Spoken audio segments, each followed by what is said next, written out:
मीरा खाटो का शेर घोरी मर्सिदा महफिल खनगांव इलाका कोयचा बलोचिस्तान की बड़वा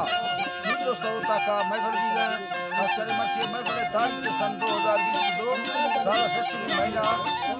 4 तारीख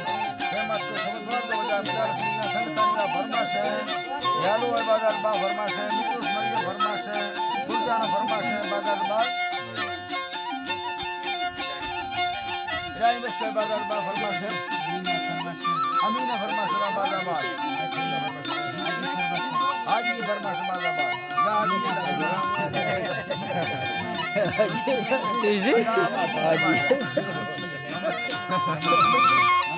मोहम्मद जी ने फरमाश बाजार बा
Sa akin may